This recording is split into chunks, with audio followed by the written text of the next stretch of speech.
Have you ever wondered if the old stories, the ones we call fables, were never meant to teach us about honesty or sharing?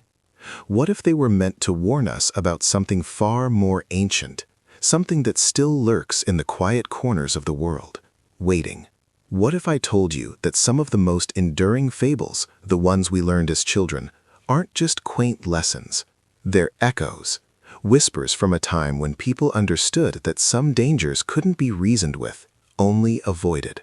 By the end of this story, you'll understand why. This isn't just a tale. It's a re-examination, a late-night warning about the true nature of stories. Tonight, we'll peel back the layers of a familiar fable, one about a traveler and a strange companion, and uncover the chilling reality it was designed to hide.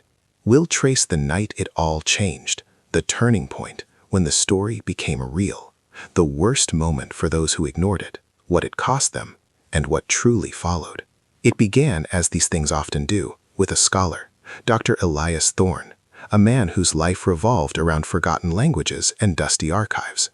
He wasn't one for ghost stories, preferring the concrete evidence of history. His specialty was early oral traditions, particularly the Aesopic tradition and its lesser-known Eastern parallels.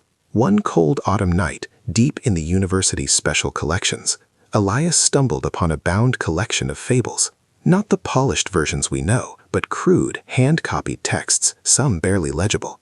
He was comparing the Greek originals to obscure Sanskrit and Sumerian fragments. The peculiarity wasn't in the language, which he expected to be archaic, but in the marginalia, tiny, almost invisible symbols scribbled next to certain fables, repeated across different cultures. Symbols that looked less like commentary and more like sigils.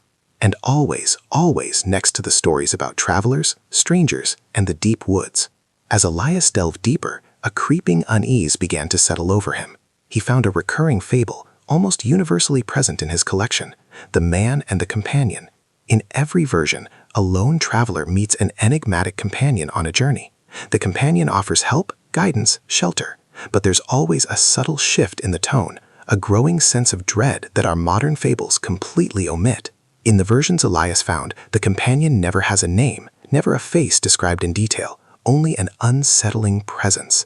And the moral of these stories wasn't about choosing your friends wisely. It was about never accepting help from the nameless, never sharing the road with the silent one. One particular passage, translated from a nearly dissolved papyrus, spoke of the turning point, the moment the traveler realizes their companion isn't just quiet, but empty, not simply helpful, but knowing things no stranger could. It described the companion humming a tune the traveler had only hummed in their dreams, or knowing a forgotten secret from their past. Elias found himself comparing these ancient warnings to the sanitized versions, the ones that ended with a simple moral about deceit. But the originals, they didn't offer a moral, they offered a chilling question. When your shadow speaks your name, do you answer? He felt a prickle on his neck. What kind of danger were these fables warning against? Here's what we know so far. Ancient fables aren't just stories, they're cryptic warnings, especially about a nameless, knowing companion that appears to travelers.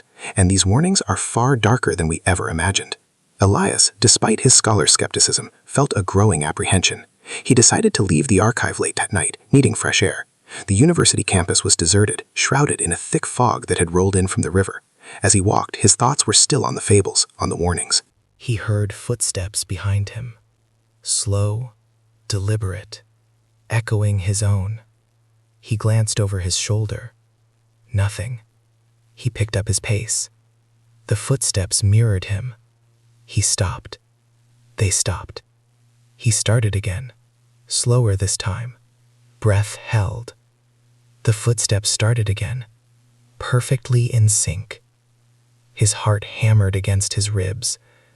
This was ridiculous. The fog played tricks. He told himself it was just a jogger, a late-night student. But a prickling dread crawled up his spine, a sense of being known. He remembered the line, "When your shadow speaks your name, do you answer?" Then, a voice, soft, almost a whisper, directly behind him. "Lost your way, Elias." It was his name, but not just his name. It was the exact inflection his late mother used, a tone he hadn't heard in 30 years. He felt a profound, ice-cold certainty that this wasn't a trick of the fog or a stranger. This was it. The nameless companion from the ancient fables. The thing the stories were desperately trying to keep people from engaging with. What would you have done? Would you have turned around? Elias didn't turn around. He ran. He ran until his lungs burned and the world spun. He didn't stop until he was safely behind the locked door of his apartment, gasping for air, the phantom echo of his mother's voice still ringing in his ears. He never saw a face. He never saw a shape. Just heard his name, spoken in a voice that reached into his deepest memories. He published nothing about his experience. How could he? Who would believe him? But he did publish a paper on the patterns of these ancient fables, hinting at a deeper, more primal purpose than simple morality lessons. He wrote about the recurring warnings, the unspoken threat, the necessity of silence when confronted with the profoundly unnatural. He understood now that the original fables weren't just about cunning foxes or greedy wolves.